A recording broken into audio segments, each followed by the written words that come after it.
Hi friends, welcome to our channel. Friends, ఈరోజు మన వీడియోలో వచ్చేసి ఏంటి అంటే విలేజ్ స్టైల్లో దోసకాయ టమాటా కర్రీ అండి. ఇది రైస్లోకి కానీ చపాతీలోకి కానీ చాలా అంటే చాలా టేస్టీగా ఉంటుంది. సింపుల్గా అన్నమాట. ఎక్కువ ఇంగ్రీడియంట్స్ కూడా అవసరం లేకుండా సింపుల్గా చేసుకోవచ్చు. సో ఇక్కడ చూసారు కదా ఫ్రెండ్స్, ఇక్కడ నేనైతే 1/2 kg దోసకాయలని పొట్టు తీసేసి కడిగి చిన్న చిన్న ముక్కలుగా కట్ చేశాను. అందులోంచి విత్తనాలన్నీ తీసేసానండి, కొన్ని ఉంచాను.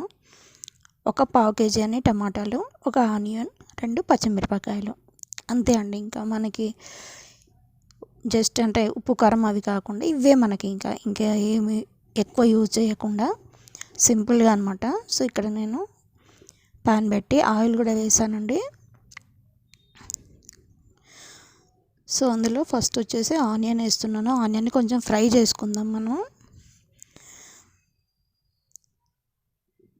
సో మీరు కావాలంటే కొన్ని పోపు గింజలు కూడా వేసుకోవచ్చు అండి స్టార్టింగ్లో. సో అది కొంచెం వేగాక మనం పచ్చిమిరపకాయలు కట్ చేసి పెట్టుకున్నాం కదా, వాటిని కూడా దాంతోపాటు వేసి ఫ్రై చేస్తున్నాను అనమాట, కొంచెం కలర్ వచ్చే వరకే. సో తర్వాత ఒక 1/2 teaspoon అల్లం వెల్లుల్లి పేస్ట్ అండి. ఇది కొంచెం పచ్చి వాసన పోయే వరకు వేయించామంటే ఒక 1/2 teaspoon అంతా పసుపు,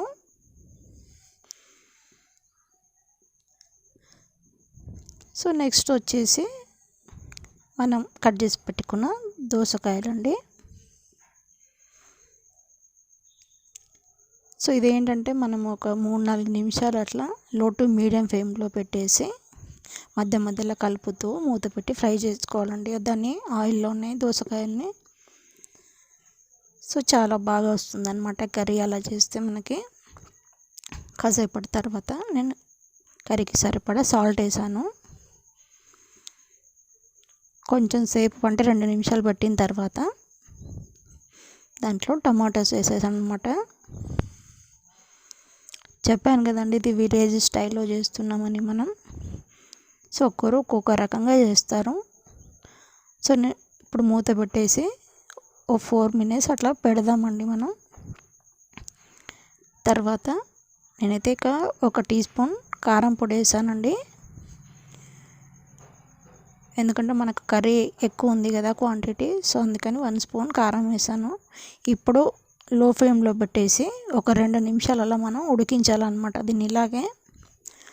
సో చూసారు కదా ఉడికింది. ఇప్పుడు ఒక టీ గ్లాస్ అంతా వాటర్ వేయండి, మనకి కొంచెం గ్రేవీ కావాలి కదా మనకి. సో అందుకని ఒక టీ గ్లాస్ అంతా వాటర్ వేసి లో టు మీడియం ఫ్లేమ్లో పెట్టేసి ఓ 4 to 5 minutes పెట్టామంటే మనకు కర్రీ రెడీ అయిపోతుంది అనమాట. సో చూడండి ఫ్రెండ్స్, ఇక్కడ మనకి ఈ కన్సిస్టెన్సీ సరిపోతుంది నాకు. సో మీరు ఎక్కువ ఇంకా అది కొంచెం లూజ్ అనిపిస్తుంది అనుకుంటే కాసేపు పెట్టండి. ఇంకా నాకైతే అది సరిపోయింది. సో చివరిన కొత్తిమీర వేసుకున్నామంటే మన దోసకాయ టమాటా కర్రీ రెడీ అయిపోతుంది అనమాట. సో చూసారా ఫ్రెండ్స్, చపాతీకి, రైస్కి, జొన్న రొట్టెలకి చాలా అంటే చాలా టేస్టీగా ఉంటుంది. సో ఫ్రెండ్స్, వీడియో నచ్చితే లైక్ చేయండి, షేర్ చేయండి, కమెంట్ చేయండి. ఛానల్ని సబ్స్క్రైబ్ చేయడం మాత్రం మర్చిపోకండి ఫ్రెండ్స్. ప్లీజ్ ఛానల్ని సబ్స్క్రైబ్ చేసుకోండి.